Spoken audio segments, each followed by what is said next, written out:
everyone, welcome back. Music hana market chalu se ayuki ngasi je market hang bane ba. Sang je numit ni humni shure ba ko sang je nungai ta ba. Hoji weather budi khara budi sagale adu ta so dum ning tham chan ba du mai na taw le hakchang am nungai te ba. Ngasi di khara phare. Ado Nagaland gi vote chu kuirak tre market se aduga mari di sungai di laina de adu da su pocha yam yaw de ba hoji ka aduga mi ju am pham de ba ko loina su gai pham ba do adu su pham de kamain no hangdi aduga pochai su akhoina haidi akhoina chabya ba laibya ba adugum du su ka sham kana yaudi ba aduna items se laita banina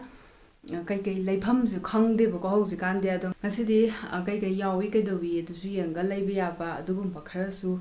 laisan se na tawbune adugi chatlase hang hang tak tai oh na hang gi dai di ko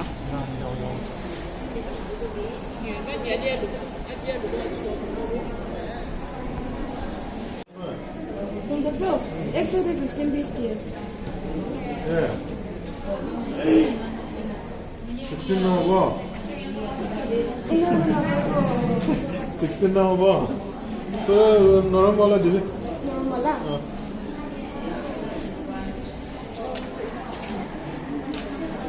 Itu di sini nama macam. No, take care, sir. Di sini nama macam. No, kuti ne daka oli to inega lobe. Kuti daka oli to. Maru je da to ngadra No room to itu asa to. Debe itu tu. da shi am to mo miao re Ya. Sini patron. phaiye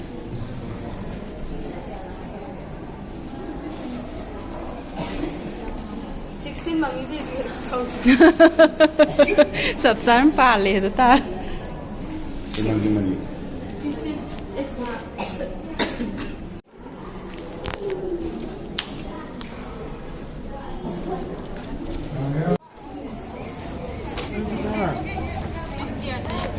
Itu debe. ani si yaw re Itu pulut lagi ya. oh som su yo le par hai ba do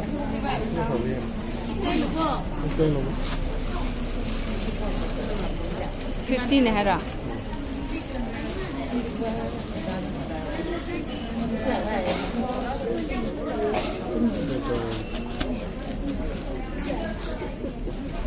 ho kren khan le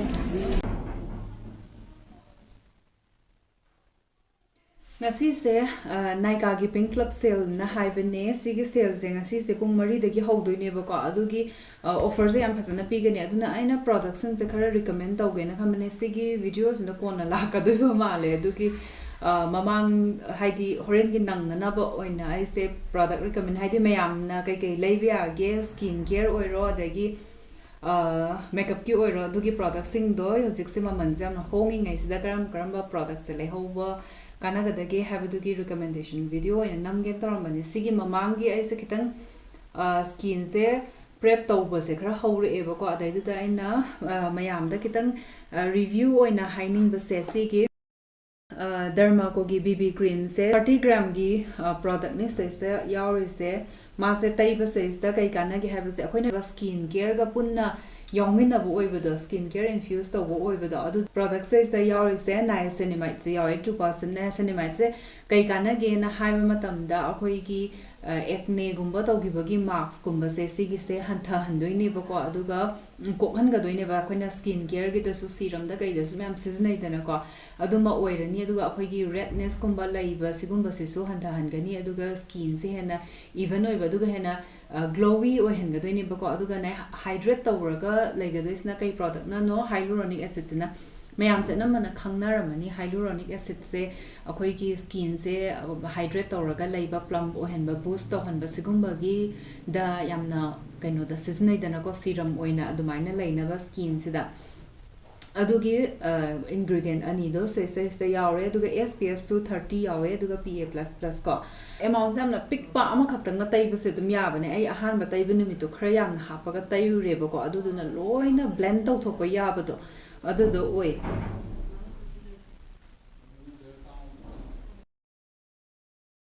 site ama tai rak kanda ꯌꯦꯡꯁꯤꯀꯣ ꯀꯕꯔꯦꯖꯁꯨ ꯑꯗꯨꯝ ꯂꯩꯕꯅꯦꯕ ꯃꯈꯣꯏꯗꯒꯤ ꯑꯩꯈꯣꯏꯅꯅꯦ ꯗꯔꯃꯥꯀꯣꯒꯤ ꯄ꯭ꯔꯣꯗꯛꯁꯦ ꯑꯗꯨꯝ ꯑꯔꯩꯕ ꯈꯨꯗꯤꯡꯒꯤ ꯑꯩꯈꯣꯏꯒꯤ ꯑꯣꯔꯗꯔꯁꯦ ꯑꯩꯈꯣꯏꯒꯤ ꯑꯉꯥꯡ ꯑꯃꯗ ꯂꯤꯡꯛ ꯇꯧꯒꯗꯣꯏꯅꯦꯀꯣ ꯑꯗꯨ ꯃꯣꯏ ꯂꯥꯏꯔꯤꯛ ꯇꯝꯍꯟꯕꯒꯤ एजुकेट तौहनबगी भूमिगा लोइनना अदुना चही अमदा 10,000 हेनबा स्टूडेंट्स से मखोइना कइनो तौरगा मतेंग पांगागा लाबने सिनी माइसे नामगा तैबगा तैदबगा से सिगी म्याम से लोइना उरगा लेत्रा स्नॉकलोंगी सिना फिनिश से योने आई होजिकी प्रोडक्ट तो तंखाय हमने फसन तैग्रिजे क्लोजअप ता येंगो मतमदसु मागी फिनिश से यामना फ्लॉलेस ओइबने यामना ड्यूवी ओइ अदुगा लाइट वेट ओइबा फॉर्मूला ने सिसे फ्रेग्रेंस सु फ्री ओइबा नाम असिजु तैसला अगे इसे मेकअप से नदब मिनी हाइतबा मिनी कायन से केम लेरोय सिसिदे अदुम अखोइगी मॉइस्चराइजर ब्लेंड तौबो दुमाइना अदुम यामना फसना ब्लेंड तौबो याय डर्माको गे आइगी लिंक लाइगनी मागोंदगी लेबा मतमसे 20% ऑफ लाइना बाय स्क्रीन दा आई थोबलमगे का अदुगा बीबी क्रीम से मागी एसपीएफ से 30 यावरगसुने अखोइगी सनस्क्रीन सिदी यामना मरु ओइ तैबसको अदुगा 50 गुंबा यावबसुगुंबा अमदी सुंजोय सोइदना अदुम तैबि याय अदु सनस्क्रीन से पोर मिनिमाइजिंग गी सिगी सनस्क्रीन से यामना नुआइबको सिसे मेकअप की ममांग दा तैब खोटपा तौ मतमदा अदैदा स्किन से मेकअप तौसन मतमदा केम तौदबदो ओइ यामना नुआइग्राजानि सि तैबसे अदुना SPF 50 ओइबसुगुंबा सनस्क्रीन अमदी यामना लाइट वेट ओइबको अदुगुंबसना तैबसु नुआइदना सिगुंबा अमदी सुंजोय सोइदना अदुम मेकअप की ममांग साइजदा अखोइगी स्किन केयर लोरपदा अमदी अदुम सुंजोय सोइदना तौबियो सिगी बीबी क्रीम से मयामना लेरगा सिजनबा मतमदा कनामतना रिग्रेट तौरो यामना नुंगाइबने यामना ब्लेंड तौबसे खुनुंगायम तौबने मेकअप की ओना सेट तौबदा कॉम्पैक्ट पाउडर अमना नत्रगना लूज पाउडर और ट्रांसलूसेंट पाउडर अमना अदुम सेट तौसनद्रकांदुदा नुमित चुपम चटपने सि हौजिकिदि ngahaktang ngokhatpa hidi white cast leibase sumaina manbane bako sunscreen yawbagi ado horen ne minute 10 gumba laigra matung daida sigi kenose magi kenose set tawkhrakanduda ne mathanda naturally glow tawbodu maina ne adum ai khogi mai ta thotri bawta makeup se lokthotri bawta adum phasaraga adum laibane aina नुमित चुपामा apply तौरकांदुदा आइना अदुम येंगाबनेबको सिगी केनोसे बीबी cream से अदुनी सि BB cream तैबे यामना नुंगाइबने मयामदा हाइफितंग try तौबियो ममनसु यामना तांगदबनेको अदुगा products सिंग सिगी आई description box दसु link पिरंगे makeup लोइख्रबा मतुंग सेसु अमु Young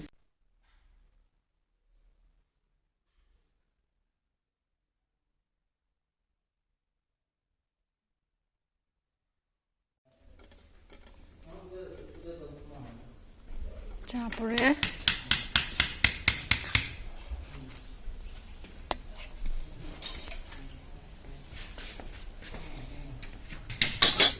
Amodi black coffee निको ऐसु चंगांग थकेना ngasidi चंपा खिदंग हापग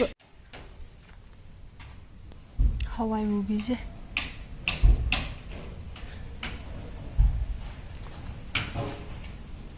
सम थाजलिने चाउरागा पालागा चारदि मसी कानरनी फंगदे बस्तदे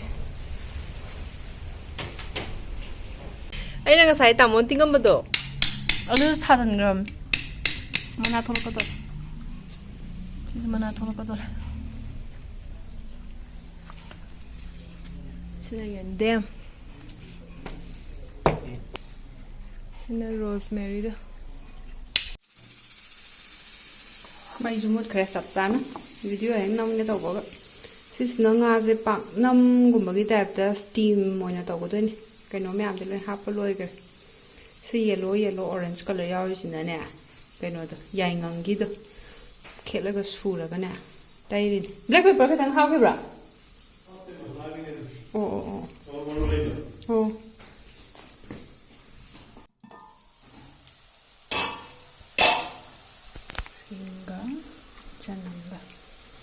लोई लोई हाफ क्रोरा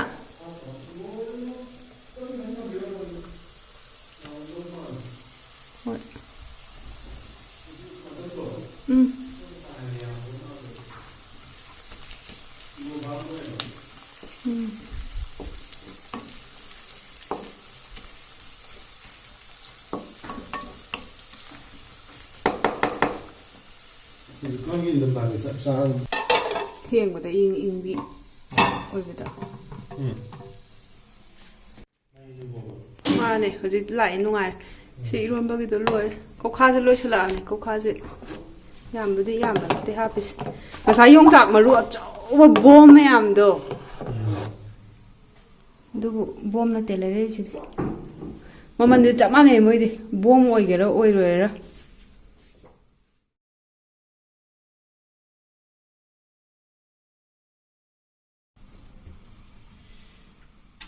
ꯀꯩꯅꯣ ꯇꯧꯒꯗꯣꯏꯁꯤꯕꯣ ꯏꯁꯤꯡꯗ ꯌꯥꯒꯦꯕ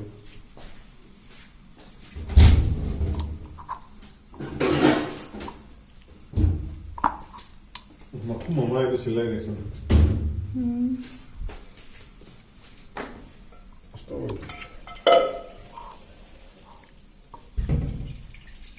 ꯁꯤ ꯁꯨꯃꯥꯏꯅ ꯄꯥꯛꯍꯟꯗꯗꯤ ꯌꯥꯔꯣꯏꯗꯣꯏꯅꯤ ꯈꯪꯕ꯭ꯔꯥ ꯂꯣꯏꯁꯟꯈ꯭ꯔꯦ ꯃꯨꯊꯠꯈ꯭ꯔꯦ ꯑꯩꯗꯤ ꯉꯁꯥꯏ ꯊꯣꯡꯕ ꯈꯣꯠꯄ ꯀꯩꯀꯩꯗꯣ ꯅꯝꯍꯧꯗ꯭ꯔꯦꯕ ꯑꯗꯨꯝ ꯑꯗꯒꯤ ꯁꯤꯃ ꯏꯔꯣꯟꯕꯁꯦ ꯈꯔ ꯌꯥꯝ ꯊꯜꯂꯦ ꯑꯗꯣ ꯑꯩꯅ ꯈꯥꯏꯗꯣꯛꯈ꯭ꯔꯦ ꯁꯤꯅ ꯍꯧꯖꯤꯛꯀꯤ ꯆꯥꯕꯒꯤ ꯈꯛꯇꯪꯅꯤ ꯑꯗꯨꯒ ꯁꯤꯗ ꯉꯁꯥꯏꯒꯤ ꯉꯥꯒꯤ ꯁ꯭ꯇꯤꯝꯗꯣ ꯏꯁꯤꯡꯁꯦ ꯑꯃꯨꯛ ꯂꯣꯏꯔꯒ ꯑꯃꯨꯛ ꯍꯥꯞꯄꯤꯅꯦ ꯁꯤꯅ ꯁꯂꯠꯀꯤ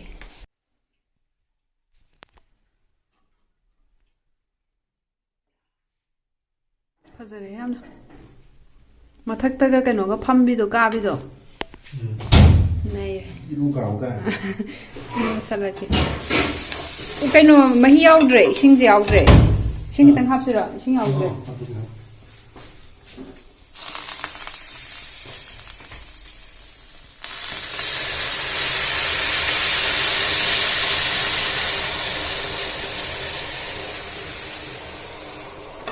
ꯌꯥꯔꯅꯤ